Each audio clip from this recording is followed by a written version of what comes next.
Okay, welcome back guys sa Nerbits Gaming. So ngayong araw guys, meron po tayong unboxing sa review ng isa sa pinakamahal na handheld gaming console ngayon, si Legion Go 2.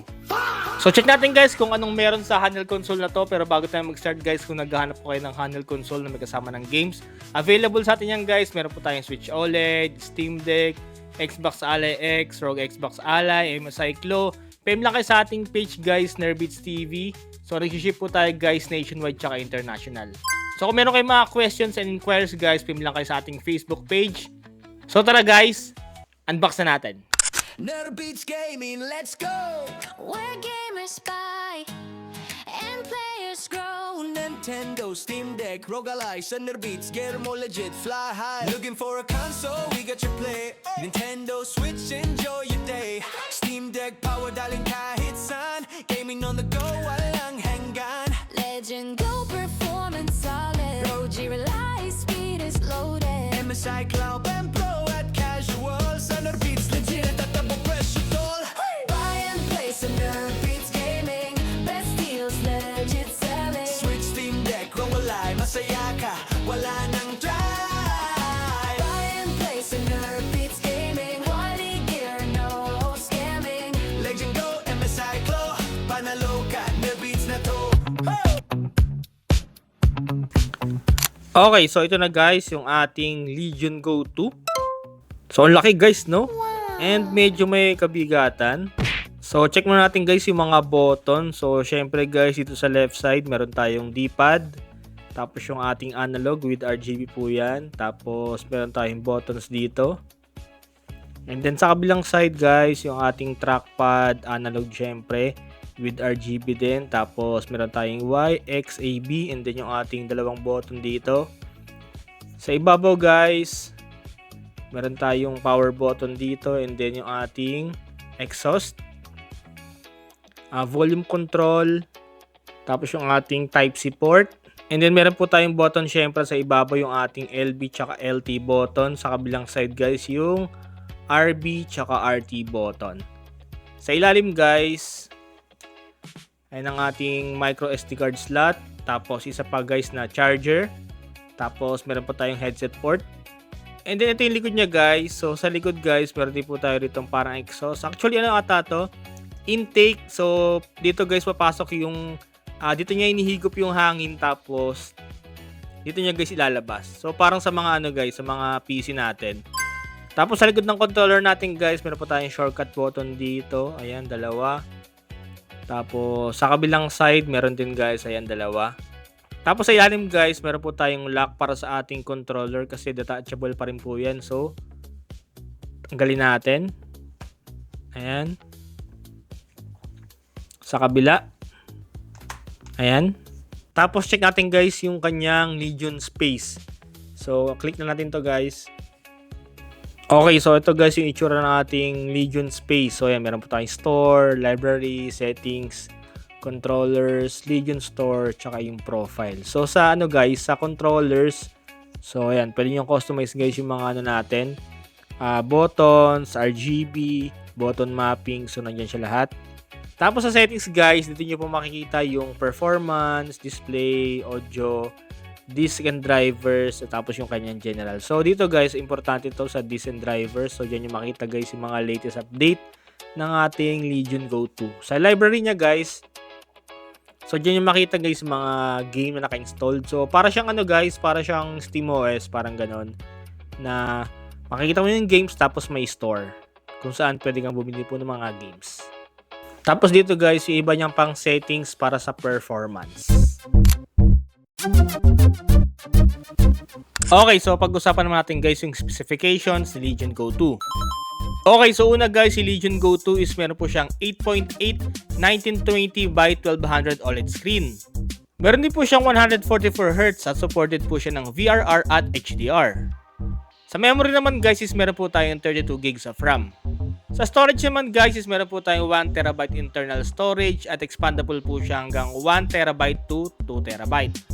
Next is meron po tayong Wi-Fi 6E at Bluetooth 5.3. And then meron po tayong dual port at supported po siya ng Power Delivery 3.0. And then sa audio guys, meron po tayong dual 2-watt speakers. So weight niya guys is meron po tayong approximately 1,079 grams. And then meron po tayong operating system na Windows 11 Home. Okay, game test tayo guys. First game natin, Stellar Blade. So sa graphics natin guys, meron po tayong high settings. And then sa high settings guys, meron po tayong 48 FPS. So smooth na smooth guys. Sobrang playable. So siguro kaya pa to ng very high, pero baka nasa 30 FPS na lang. Ito na yung pinaka safe siguro, high settings. Pero high settings sobrang goods na yun guys.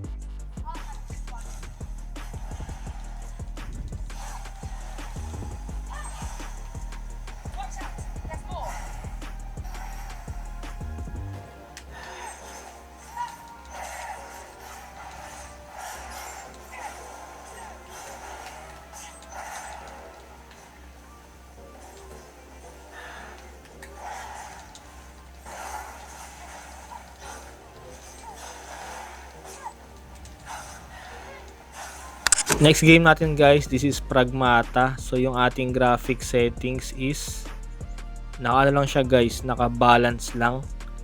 So ang pwede ko lang gawin kasi dito guys na settings is ito, yung sa upscaling, tsaka yung ating fidelity FX, tapos tsaka yung ating frame generation.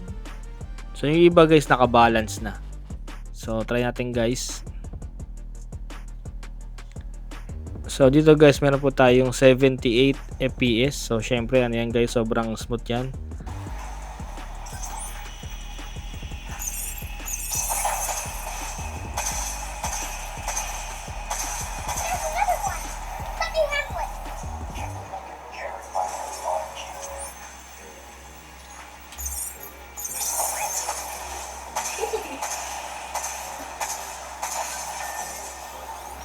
So itong Pragmata guys is sobrang optimized to. Ayan, meron tayong 80 FPS.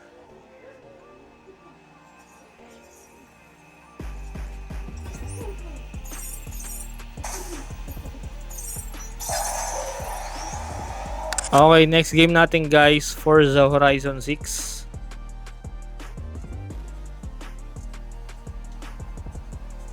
So this is guys, high settings. So meron tayong 35 FPS.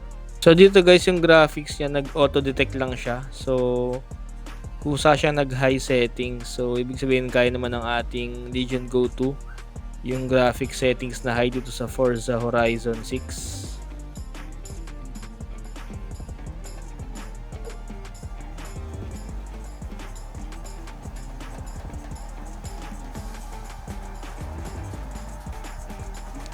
Siguro kung low to medium, baka kaya niya ng mga mga 50 FPS to 60. Pero itong high, kahit 35 FPS, sobrang guys, sobrang smooth, sobrang naman siya, playable. So bumababa siya ng guys, 29 kapag mga cutscene. Okay, next game natin guys, NBA 2K26. This is high settings. So dito guys, meron po tayong 53 to 57 FPS. Sobrang playable din dito guys sa ating Legion Go 2. So dito guys, meron po tayong 55 to 60 FPS. Umaakit siya guys ng 60 pero bumabalik siya ng 55. Pero guys, sobrang smooth, sobrang playable sa ating Legion Go 2.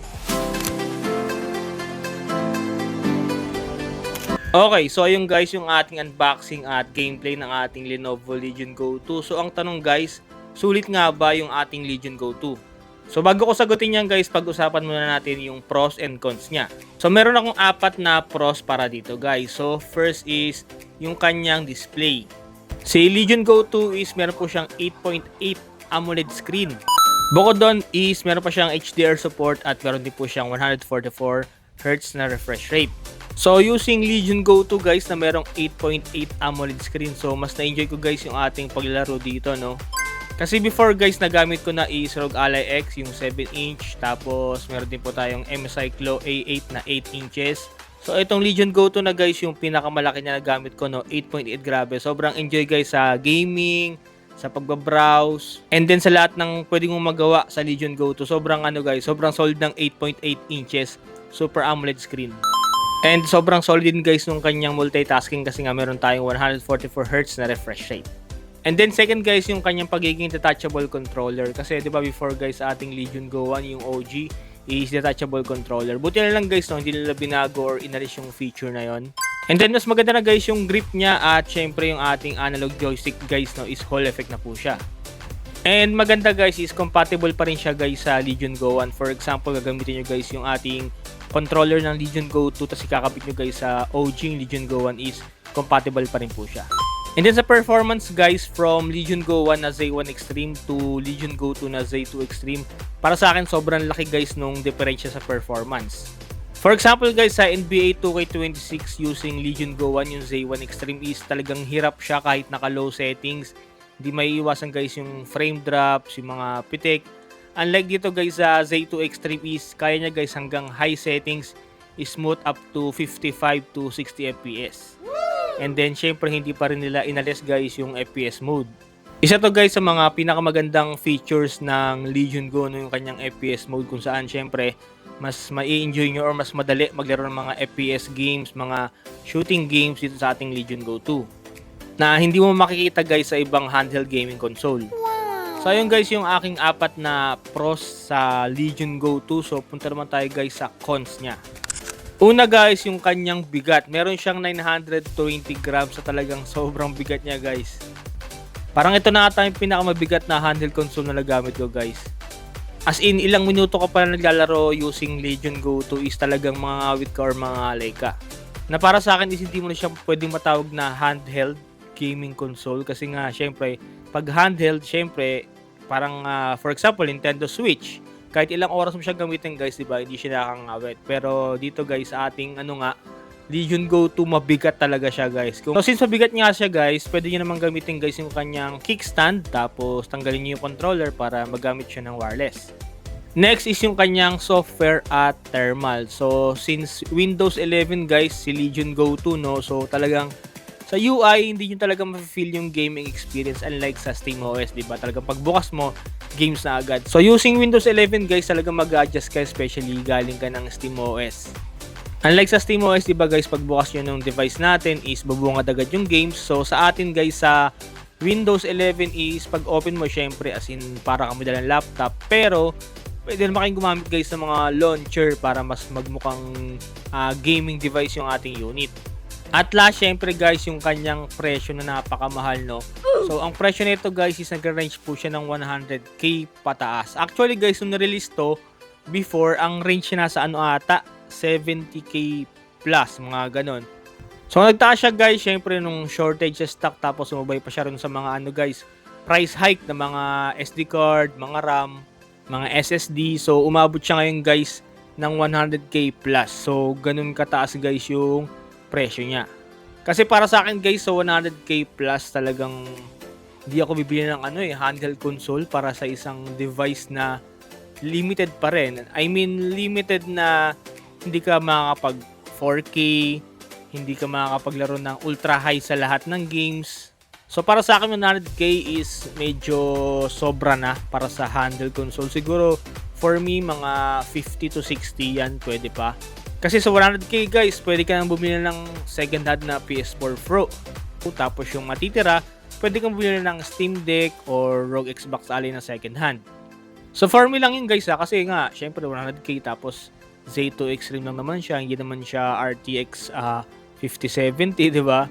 So para sa akin, medyo mataas yung presyo ng 100k. Pero, so since maraming may mga kaya or may yaman talaga dito guys sa Pinas, no? Na kapag may bago, kayang-kaya lang bilhin. So, depende pa rin sa tao guys Pero sa side ko nga, medyo hindi na sa akin sulit yung 100k na handheld device. So, alternative guys, kasi Z2 Extreme siya, no? So, ang alternative para sa akin, Xbox Ally X tsaka MSI Glow. So, ang tanong guys, no, sulit ba si Lenovo Legion Go 2? So, para sa akin, Sa price niya, hindi.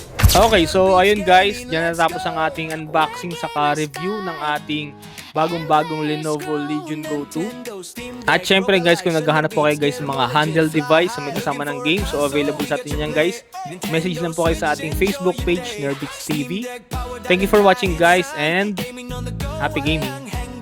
Legend Go performance solid. OG Rely speed is loaded. MSI Cloud